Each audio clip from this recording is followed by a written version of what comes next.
Baik, Assalamualaikum warahmatullahi wabarakatuh. Perkenalkan, nama saya Waudayu Ramadhani, NIM 20650010. Pada kesempatan ini, saya akan mereview materi tentang fase perencanaan proyek TI. Yang pertama yaitu ada pengertian perencanaan. Perencanaan diartikan sebagai suatu proses pengambilan keputusan yang berdasarkan fakta mengenai kegiatan-kegiatan yang harus dilaksanakan demi tercapainya tujuan yang diharapkan atau yang dikehendaki. Selanjutnya ada pentingnya proses perencanaan proyek. Sebelum memulai proyek apapun, ada tahapan perencanaan yaitu proses penentuan cakupan, jadwal waktu, sumber daya, dan semua yang harus Anda ketahui agar proyek tersebut menjadi sukses. Selanjutnya ada fungsi perencanaan proyek. Yang pertama ada sarana komunikasi bagi seluruh pihak terkait. Yang kedua merupakan dasar dalam pengalokasian sumber daya. Yang ketiga merupakan tolak ukur di dalam pengendalian.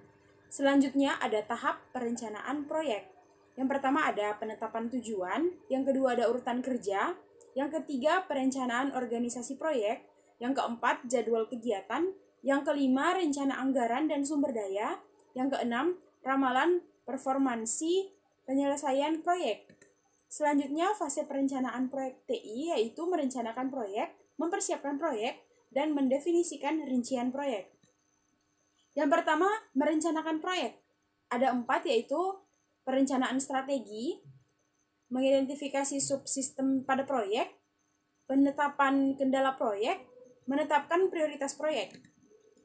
Selanjutnya ada perencanaan strategi, yaitu merencanakan peningkatan aktivitas dan menentukan sasaran, di mana contohnya yaitu memperbaiki kelemahan atau problem yang ditemukan pada fase definisi. Yang kedua ada mengidentifikasi subproyek. Untuk mengetahui dan menentukan lingkup pada proyek yang akan dilaksanakan berdasarkan hasil dari fase definisi. Selanjutnya ada menetapkan kendala proyek. Yang pertama yaitu batas dana yang diperkenankan, yang kedua batas waktu penyelesaian, ketiga, umur ekonomis proyek yang dibangun. Selanjutnya ada menetapkan prioritas proyek.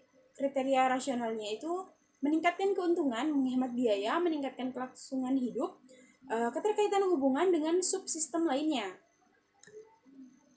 Selanjutnya menetapkan prioritas proyek. Kriteria tidak rasional yaitu manajemen tidak berminat dan menonjolkan kebanggaan. Selanjutnya mempersiapkan proyek. Menunjuk anggota tim.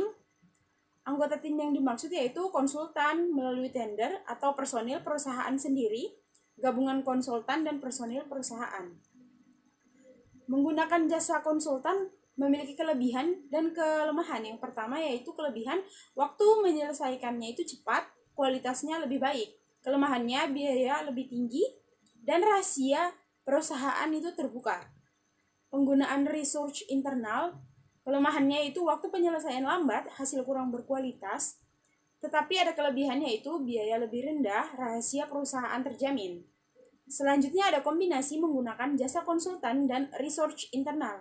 Kelebihannya yaitu waktu penyelesaian lebih cepat, hasil sangat berkualitas, kelemahannya biaya lebih tinggi, rahasia perusahaan terbuka. Selanjutnya ada mengumumkan proyek. Alasan pengembangan, alasan sasaran, dan dampak keuntungan pegawai.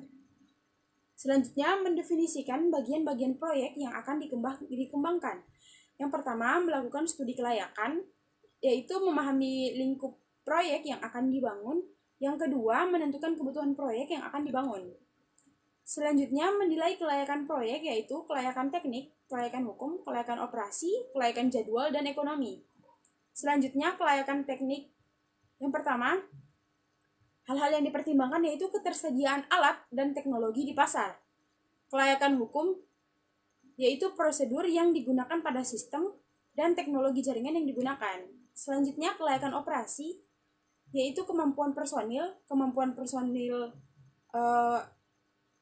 operasional sistem dan kemampuan pengendalian.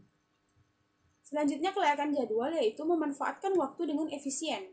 Selanjutnya, kelayakan ekonomi yaitu besarnya dana yang diperlukan, manfaat yang diperoleh bila dibandingkan dengan biaya pengembangan. Selanjutnya, peralatan dan teknik dalam perencanaan manajemen proyek. Ada PERT chart dan ada Gantt chart. PERT chart adalah model jaringan grafis yang menggambarkan tugas-tugas proyek dan hubungan antara tugas-tugas tersebut. Gantt chart adalah bagan yang horizontal sederhana yang menggambarkan tugas-tugas proyek berdasarkan kalender. Ini merupakan diagram PERT chart dan ini Gantt chart. Dalam Microsoft Project ini merupakan contoh dari Gantt chart dan ini dari PERT chart. Baik, mungkin itu saja yang bisa saya jelaskan. Lebih dan kurangnya mohon dimaafkan. Wabillahi taufiq wal hidayah. Wassalamualaikum warahmatullahi wabarakatuh. Terima kasih.